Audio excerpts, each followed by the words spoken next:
rapport au masque, moi ce qui m'intéresse c'est mettre en avant les rencontres et les cultures différentes et découvrir des masques, c'est vraiment quelque chose qui me passionne depuis très très longtemps et le fait de partir à l'étranger à la rencontre de ces masques, ça me permet vraiment d'ouvrir une porte énorme et rencontrer des personnes formidables où on partage des repas et ça me permet d'apprendre de nouvelles choses sur leur culture et par la suite de revenir et faire une interprétation artistique des masques futurs.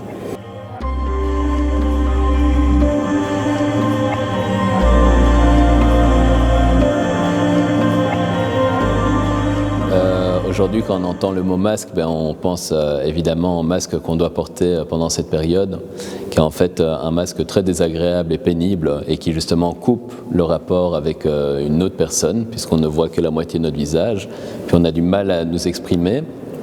Et bien que le fait d'entendre tous les jours pendant un an le mot masque, ça m'a fait plaisir, en même temps, ce n'était pas le bon mot masque qu'on utilisait.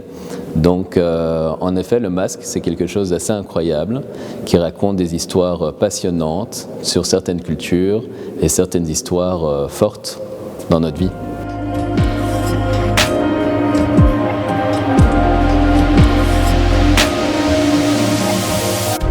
Pour cette exposition, je présente une série de 6 masques. Je travaille souvent en série et cette série-ci a été vraiment réalisée pendant cette période de confinement et de Covid.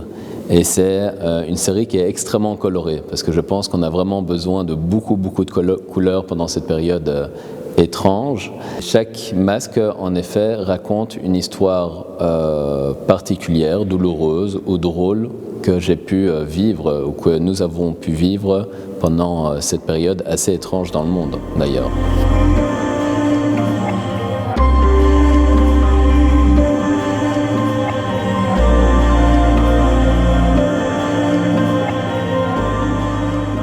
Alors c'est vrai que chez moi, j'ai l'habitude de faire des repas. J'ai une longue table et à cette longue table, j'invite 4 personnes et ces 4 personnes à leur tour invitent une personne. Donc on se retrouve à 8 et c'est des repas généralement très très riches où on rencontre beaucoup de gens, des gens qu'on ne connaît pas à la base. Et donc c'est ça que je voulais représenter dans cette exposition, c'est cette longue table avec ces 6 sujets, donc c'est les masques, c'est des sujets.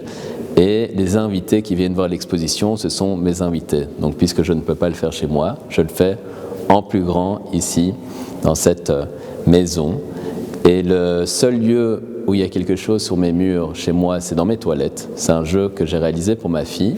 Et donc dans mes toilettes, que nous avons réalisé ici, parce que je dis nous, parce que toute l'équipe a vraiment bien travaillé pour réaliser ces toilettes en taille très très grand. Et donc sur ces murs de ces toilettes, c'est exactement comme chez moi, il y a des masques ancestraux qu'on peut découvrir dans plein de pays dans le monde entier.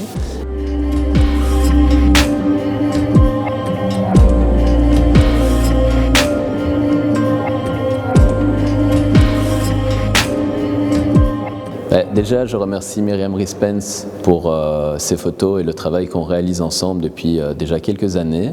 Et c'est vrai que quand je pars à l'étranger pour découvrir des masques assez incroyables, je pars avec Myriam, ce qui nous permet d'avoir des photos assez extraordinaires qui sont exposées ici.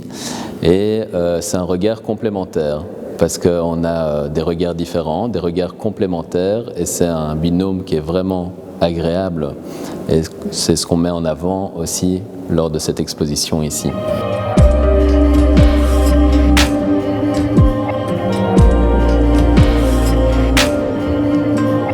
En fait, ce qu'on propose aux visiteurs, c'est que puisque pour l'instant nous ne pouvons pas voyager, nous ne pouvons pas rencontrer des gens, tout ça on peut le faire ici.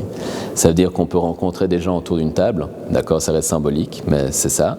On peut rencontrer les gens d'une manière aussi amusante, donc dans des toilettes géantes. Et puis on peut repartir avec une carte MapMonde, donc on apprend des choses et j'encourage les gens même à les mettre dans leurs toilettes. Et puis on peut repartir avec un lot de 40 cartes postales différentes avec les photos de Myriam et certaines aquarelles. Et l'idée de la carte postale, c'est aussi l'idée du voyage, parce que c'est quelque chose généralement qu'on utilise quand on est à l'étranger.